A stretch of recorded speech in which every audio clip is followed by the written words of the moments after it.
on voit ça, cette division parmi les humains, parmi les familles, parmi l'humanité. La méfiance. Et là, il y a des clans qui se divisent. La division. Mais la division, là, qu'on connaît actuellement, c'est parce qu'on est divisé intérieurement. On vit un combat, une guerre intérieure qui se manifeste ensuite de façon visible dans la division parmi les familles, parmi l'humanité, parmi les êtres, que ce soit dans notre entourage proche ou dans l'ensemble de l'humanité. C'est tous nos conflits individuels, hein? Chaque humain, ça part de chacun de nous. Chaque être humain a une part à jouer dans l'ensemble du grand théâtre de l'humanité. Si on n'a pas résolu nos combats intérieurs, nos luttes intérieures, ben, quand il arrive des événements comme on connaît actuellement, de haute tension, des événements où on est mis sous tension, hein, sous pression, par des contraintes, boum, ça explose. La boue revole partout, on se fait éclabousser. Hein? Ça fait partie de l'expérience. Des gens qui chient dans leur froc parce qu'ils ont tellement peur, qui vivent paralysés par cette peur-là et qui rejettent toute forme de réflexion qui pourrait les amener à voir les blessures qui ont été enfouies, qui n'ont pas été guéries, qui n'ont pas été conscientes, qu'on a refusé de laisser monter à la conscience pour pouvoir arriver à des résolutions au niveau de ces blessures-là. Et alors, les événements dans lesquels on vit actuellement vont nous confronter, vont nous pousser dans nos retranchements. Et toutes ces blessures-là, tout ce qu'on a enfoui, tout ce qu'on n'a pas voulu voir, tout ce qu'on n'a pas voulu résoudre en nous, tous les conflits non résolus vont remonter à la surface.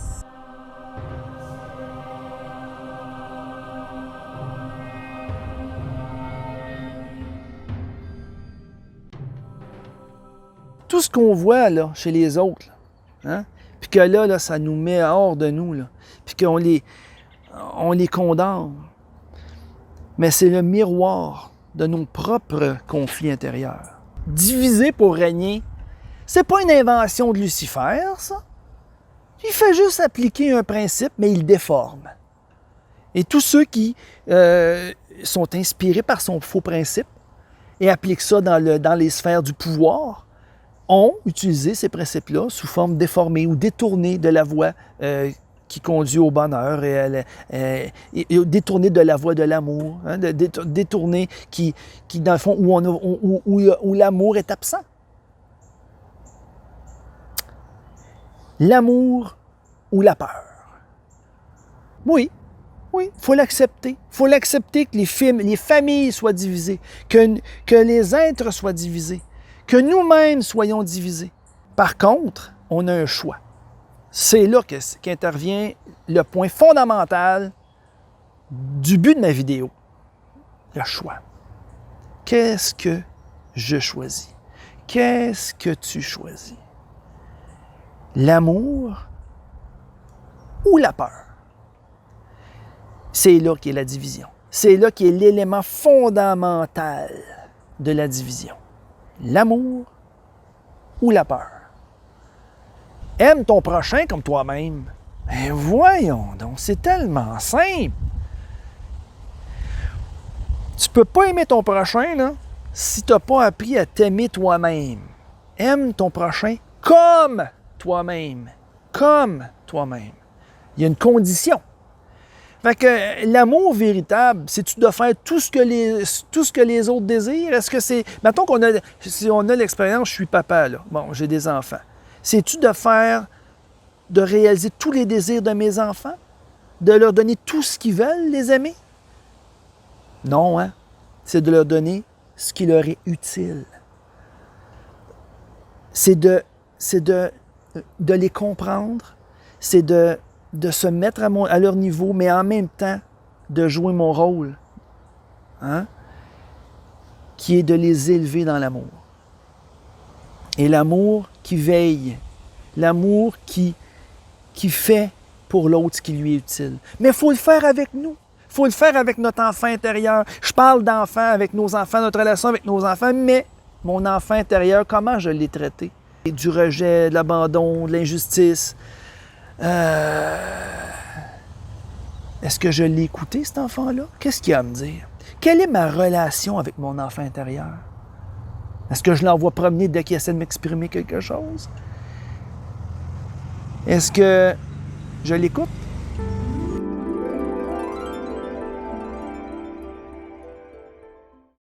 Donc ça, c'est la première base, c'est la première base de l'amour que Jésus a exprimé de façon tellement simple. Il n'y a pas plus simple que ça, mais on complique tellement les choses.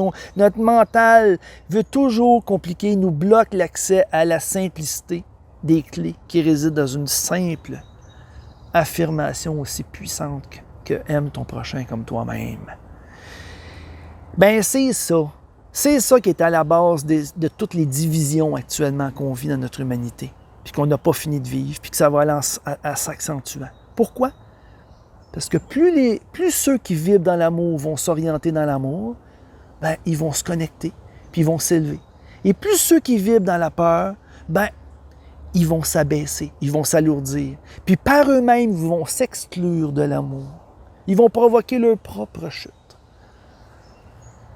Qu'est-ce que je veux? Qu'est-ce que tu veux? L'exclusion ou l'inclusion dans l'amour? Accueillir ou rejeter ton enfant intérieur? Tout part de soi et tout part de notre connexion avec notre relation avec la vie. À chacun appartient le choix de dire, moi, finis ce trou de boue-là.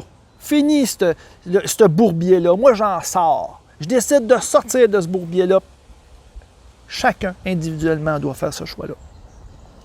Et pour sortir de ce trou-là, ce bourbier dans lequel on est empêtré, le seul moyen, c'est par la force de l'amour. De se relier à cette force de l'amour-là qui va venir comme une bouée, nous permettre de nous appuyer pour pouvoir nous sortir. C'est comme une corde aussi qui nous est tendue et qu'on saisit cette corde-là pour nous hisser hors de ce bourbier-là. Sans l'amour, tu cales et tu t'enfonces. Prenez les images que vous voulez, créez vos propres images. Usez de que chaque personne use de sa créativité pour illustrer le but qu'il faut atteindre. Mais au bout de la ligne, là, ça va être toujours, à la base, le choix entre la peur ou l'amour. Donc, faisons preuve de créativité. Faisons naître une belle image, un bel idéal dans notre cœur. Écoutons en nous, écoutons autour de nous qu'est-ce qui se passe. Observons. Et soyons le changement. Soyons chacun le changement. On ne peut pas espérer une meilleure humanité si on n'a pas en nous déjà créé les bases d'une meilleure humanité. Là-dessus, je vous laisse et je vous aime. À la prochaine.